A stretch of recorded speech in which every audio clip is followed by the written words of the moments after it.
आए दिन सुनते ही रहते हैं कि फलां जगह वो बच्चा डिप्रेस हो गया और डिप्रेस होने के बाद वो ऐसे कोई कदम उठा लेता है, और विश्वास मानिए उस दिन हम थक हार जाते हैं जब कोई बच्चा ऐसा कदम उठाता है। क्योंकि कोई बच्चा सुसाइड कर रहा है तो उसकी एक वजह टीचर तो है ही, समाज उसकी वजह होगी, लेकिन टीचर तो है ही, क्योंकि बच्चा टीचर में भगवान देखता है।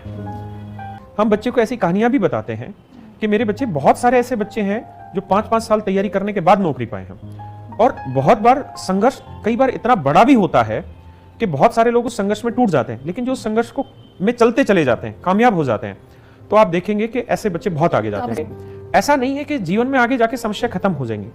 आप IAS IPS सेलेक्ट हो जाते हैं, बहुत सारे IAS IPS ने आत्महत्याएं भी की हैं, तो सिलेक्शन लेने के बाद भी जीवन आसान नहीं है। यानी जीवन में हमेशा ही मुश्किलें आएंगी, किसी का भी आसान, किसी का मुश्किलें आएंगी।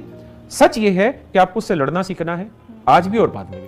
आपने अपनी लाइफ में बहुत सारे ऐसे बच्चे देखे होंगे जो पढ़ाई में बहुत ढल्लू हैं, लेकिन उनके एग्जाम के रिजल्ट आपसे बहुत अच्छे आए हैं, जबकि आप पढ़ाई में बहुत तेज थे लेकिन आपके एग्जाम के रिजल्ट उतने अच्छे नहीं आए जिस हिसाब से आप मेहनत करते थे। मेरे प्यारे बच्चों, वो सारे का सारा उन क्वेश्चन पे अप्रोच लेने के तरीके पे डिपेंड करता है। बहुत सारे ऐसे ढक्कन लोग भी होते हैं जो बहुत मुश्किल क्वेश्चन पे बहुत आसानी से अप्रोच ले लेते हैं। मैं आपको अपने एक रिलेटिव की कहानी बता सकता हूं।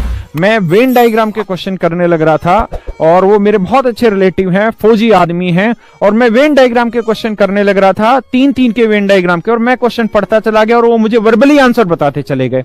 उन्होंने कभी नहीं पढ़ी ये चीजें, बस उनकी अप्रोच करने का तरीका सही। फिर एक अध्यापक थे मेरे साथ के, तो उन्होंने एक दिन ऐसे ही बोल दिया कि आप इंस्पेक्टर पढ़ा रहे हैं, इंस्पेक्टर बनाने के लिए पढ़ा रहे हो, आप खुद तो इंस्पेक्टर बने नहीं हो, आप तो टीचर हो। और वो बात मुझे इतनी महसूस हुई कि शायद ये ठीक भी कह रहे हैं कि अगर मैं इंस्पेक्टर बनाने के लिए पढ़ा रहा हूं तो मुझे भी तो उस कसौटी पे आना चाहिए ना कि मैं उस लेवल पे हूं कि नहीं हूं। तो बस उस बात की वजह से मैंने वो फॉर्म भरा SSC का, ओनली फॉर इट, क्योंकि मैं जिस ग्रेड पे इंस्पेक्टर की पोस्ट पे लगा उससे ज्यादा ग्रेड पे मैं ऑलरेडी था। तो मैंने वो फॉर्म भरा और मेरा सिलेक्शन हुआ, और जब मैं इंटरव्यू देने गया तब भी मेरे साथ यही बात हुई। इंटरव्यूअर ने पूछा कि आप ऑलरेडी इससे अच्छे ग्रेड पे काम कर रहे हो, फिर आप इस पे क्यों आ रहे हो? तो मेरा कारण तो मैं ही जानता था कि क्यों। तो मेरा महाराष्ट्र मुंबई में मेरी पोस्टिंग भी थी एक्साइज इंस्पेक्टर के रूप में।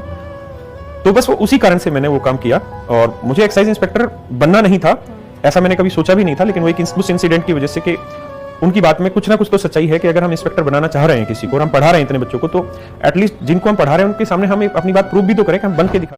सर, पहली चीज़ तो जो होती है कि आप मेहनत करने से नहीं डरते हो। अगर कोई चीज़ बड़ी करनी, चाहे वो किसी भी फील्ड में कुछ भी हो, आप टीचर हो, आप आर्मी ऑफिसर हो, आप सिविल सर्विसेज ऑफिसर हो, या फिर लॉयर हो, एडवोकेट हो, कोई भी हो, तो पहली चीज़ तो ये होती है कि आप मेहनत तो करनी पड़ेगी।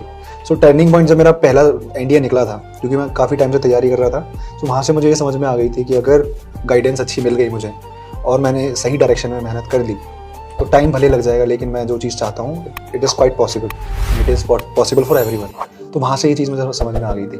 फिर मैंने सब पीछे मुड़ के कभी देखा नहीं, मेरा वो निकल गया, फिर मुझे लगा कि अब तो सब निकल गया। ये आप और हम हैं। अगर आप कुछ दिन दर्द सहन करेंगे तो कामयाबी मिलेगी, अगर आप दर्द सहन नहीं करेंगे तो समाज रोज आपको परेशान करेगा। इसलिए जरूरी है कि आप काम करते रहें। आप देखिए, एक ही पहाड़ से 2 पत्थर निकलते हैं मेरे बच्चे, एक मंदिर की सीढ़ियां बन जाता और एक भगवान की मूर्ति।